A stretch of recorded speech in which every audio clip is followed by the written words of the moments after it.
Guys লাইফত আপোনালোকৰ লগত এনেকুৱা হৈছেনে যে বোলে ৰাতি ক'ৰবাত ফুৰিব ওলাই যাওঁ, এক বেগ বোলে 500 টকীয়া বা এগাল বোলে পইচা পাই যাওঁ, তো কেনেকুৱা লাগিব। আজি যোনটো মুভি চালোঁ মানে সেই মুভিটো চাই এনেকুৱাই ফিল হ'ল। মুভিটোৰ নাম হৈছে ব্লেক আউট, আপোনাৰ জিঅ' চিনেমাত ৰিলিজ হৈছে। চিনেমাখন এটা মানে কমেডি থ্ৰিলাৰ হয়। আপোনাৰ মেইন কেৰেক্টাৰত আছে বিক্ৰান্ত মেচি, মণি ৰয়, সুনীল গ্ৰোভাৰ আৰু দুটা ইনষ্টাগ্ৰাম ইনফ্লুৱেঞ্চাৰ, আৰু গোটেইকেইটাই মজা।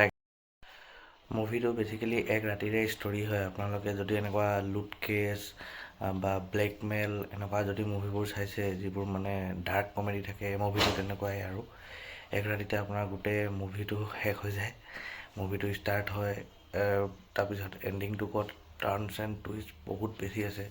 মুভিখন আপোনাৰ চিম্পল এণ্টাৰটেইনমেণ্ট হয় আৰু টাইম পাছৰ কাৰণে। এনেকুৱা একো হেৰি নাই যে একদম বহুত ভাল, ওৱান টাইম ৱাচ কাৰণে ঠিক আছে। বিক্ৰান্ত মেচি 12 ফেইলৰ পৰা ডাইৰেক্ট চুৰ কৰিবলৈ আহি গ'ল, সেই বুলিয়ে ক'ব লাগিব। বাট ইয়াত মেইন কেৰেক্টাৰ যোনটো সুনীল গ্ৰোভাৰৰ হয়, সেই যিটো টুইষ্ট আনে, বাপৰে। আৰু এই মাউণ্ট অকল কপিল শৰ্মাত এক্টিং নহয়, ই ৰিয়েল লাইফটো বহুত বঢ়িয়া এক্টিং কৰিছে। সেই মুভিটোত তাৰ এক্টিংটো আপুনি ফিল কৰিব, মানে য'ত চিৰিয়াছ হ'ব লাগে, য'ত কমেডি টাইমিং, চবতে পাৰফেক্ট। মানে সি যে কি ক'ম আৰু, বঢ়িয়া এক্টাৰ। আৰু বিক্ৰান্ত মেচি, সিও নিজৰ একদম এক্টিংটোত তামাম, য'ত যেনেকুৱা য'ত যি কৰিব লাগে সেনেকুৱা দিয়ে। কিন্তু এই মুভিটোত বেচাটো তাৰ লাইফৰ লগত মানে চব উলট ফুলতেই হৈ থাকে ষ্টাৰ্টিঙৰ পৰা এণ্ডিংলৈকে। কিন্তু আপোনাৰ লাষ্টত যিটো টুইষ্ট আছে, তো সেইটো মুভিটো আপুনি পূৰা লাষ্টলৈকে চাব লাগিব। আৰু কিছুমান আছে, মণি ৰয় অলপ সময় কাৰণে ল'লে, কি কাৰণে ল'লে বুজি নাপালোঁ। বাট যিমান দেৰি আছিলে তাই ঠিকে কৰিলে।